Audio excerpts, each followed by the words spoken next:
Whenever I return home, the Sandhills are like an old friend that are opening their arms and welcoming me back. We get to be out here in the middle of nowhere and see this gorgeous view every single morning. And really, I am living the American dream in terms of having the capability of seeing my family grow, being able to be where I want to be, have a job but not make it feel like a job. I feel like a very lucky guy. I have a great wife and 3 wonderful kids that I couldn't ask for more.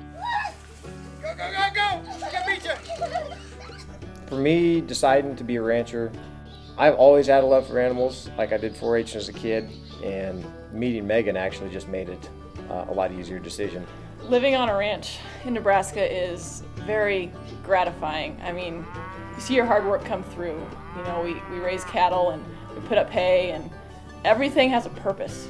And we're raising a product that that people eat, a safe product, a healthy product people eat. And I think you have to be pretty driven and motivated to live out here, because you do need to have that level of self-sufficiency. You have to have that level of want to try new things, whether it looks pretty or not.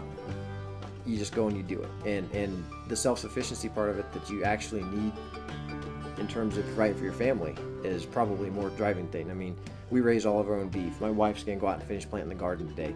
We've already got 1 garden patch planted. It's always that good feeling that you get whenever you can go out and pick an apple off the tree and be like, yeah, it's good to eat, let's go ahead and eat it. Or, you know, the steak that comes on your plate, you're kind of like, I know how this steak was raised. I could probably tell you what calf it came from. I probably spent the night up waiting for that cow to calve.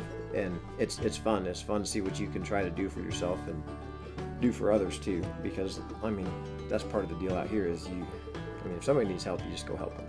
That's what it is. And that's part of the self-sufficiency of the community as well. So, you know, we move everything horseback, and you just get to be out there.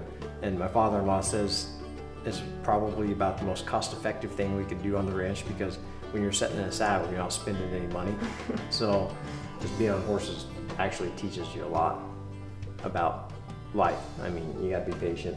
You gotta be willing to learn things that they do, and they're gonna learn things you do. And it's really nice to do that.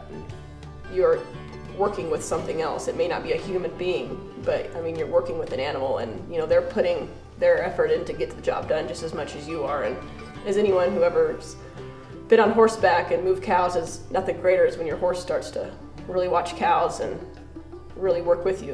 There's really not much more fun thing to do, really. It's just a blessing that we get to do that, and I could do that with Megan, and I can take Ava and June out with us, and Paige, and the girls can, you know, they can go with Ty if they want to, and they can be a part of it at a very early age, and they learn a lot. They learn to respect the land, they learn to respect for animals, and the kids out here just learn great values.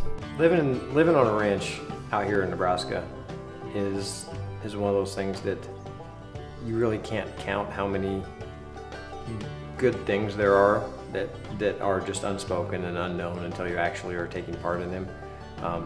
Your family is probably first and foremost the thing that you really start to understand. I don't have to go to work from 9 to 5 and be away from them, send my kids to daycare. The family unit is something that grows with you just as well as the cattle, just as well as the grass, just as well as anything else. It really grows with you. And as you get older, it even gets more and more noticeable.